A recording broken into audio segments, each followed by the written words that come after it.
हमें सिखाया गया कि गांधी के चरखे से आजादी आई, तो फिर वो फांसी पर चढ़ने वाले 25-25 साल के नौजवान कौन थे?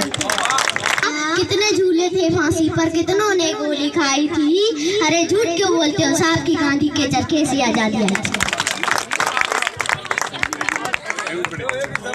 एक बार जोरदार तालियां इस बच्चे के लिए, बहुत ही अच्छी प्रस्तुति उन्होंने दी। भाजपा विकास यात्रा करे या संवाद यात्रा, लेकिन उसकी राजनीति और समझदारी ऐसी है कि उसकी हर यात्रा फसाद की यात्रा, सांप्रदायिकता की यात्रा, लड़ाई झगड़े की यात्रा और मान मर्दन की यात्रा बन जाती है।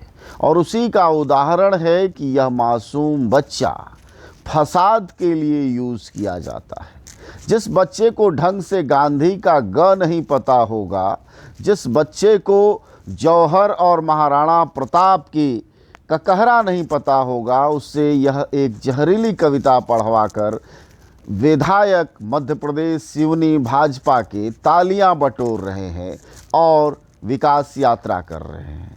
आइए एक बार आपको हम यह पूरा वीडियो सुनाते हैं, फिर बताते हैं कि कैसे न सिर्फ ये बचपन की बर्बादी है, बल्कि देश की बर्बादी का यह नींव रखना है जिस पर कि भाजपा राज करना चाहती है।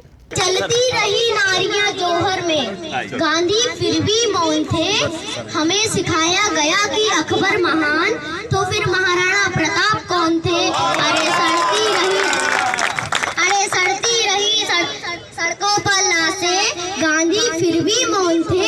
हमें सिखाया गया कि गांधी के चरखे से आजादी आई, तो फिर वो फांसी पर चढ़ने वाले 25-25 साल के नौजवान कौन थे?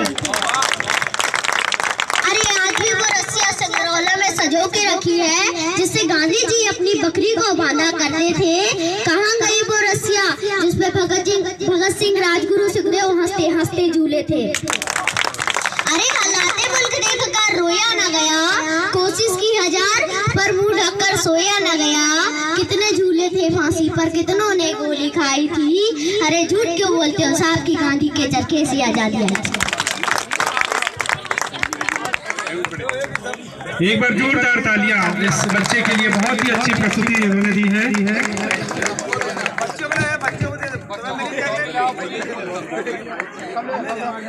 आपने सुना कि कैसे यह मासूम बच्चा एक कविता पढ़ रहा है।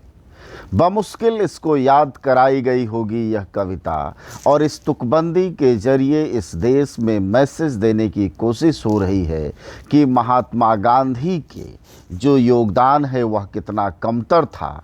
और सबसे बड़ा मैसेज यह दिया जा रहा है कि हिंदुओं पर जब अत्याचार हो रहा था तो महात्मा गांधी चुप थे।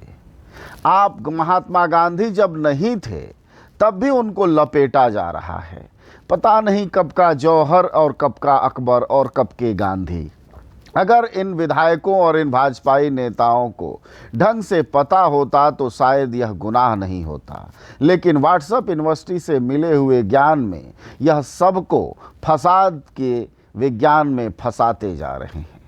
हालत ये है कि अगर गांधी को ज़्यादा आज़ादी के दिनों में दिखाया गया, भगत सिंह या दूसरे क्रांतिकारी नेताओं को कमतर किया गया, तो इसके लिए अलग से जगह है। अभी अब आप भाजपा के पास मौका है, वह इन महान क्रांतिकारियों की विरासत को बताए, वह इन महान क्रांतिकारियों को सामने लाए। लेकिन इसके लिए गांधी को कमतर करना, गांधी के योगदान को दो कौड़ी का बताना, और सबसे बड़ी बात कि गांधी का यूज़ सांप्रदायिकता के लिए करना। बेचारे वह गांधी जहाँ कहीं भी होंगे रोते होंगे कि जो व्यक्ति जीवन भर सांप्रदायिकता के खिलाफ लड़ते हुए आखिरकार अपनी जान तक गंवा बैठा, उसी के नाम पर इन दिनों भाजपा विकास यात्रा निकालकर फसाद यात्रा की तैयारी कर रही है। और सबसे बड़ी बात, एक ऐसे बच्चे को यूज किया जा रहा है, मासूम बच्चे को यूज किया जा रहा है जिसका न हिंदू से लेना देना न मुसलमान से।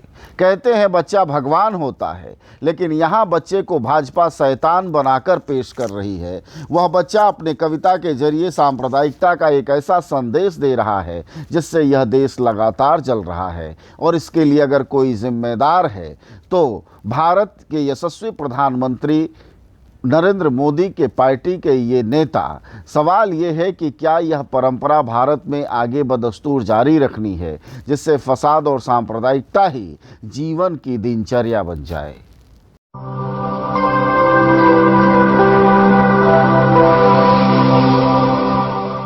जन ज्वार जनता की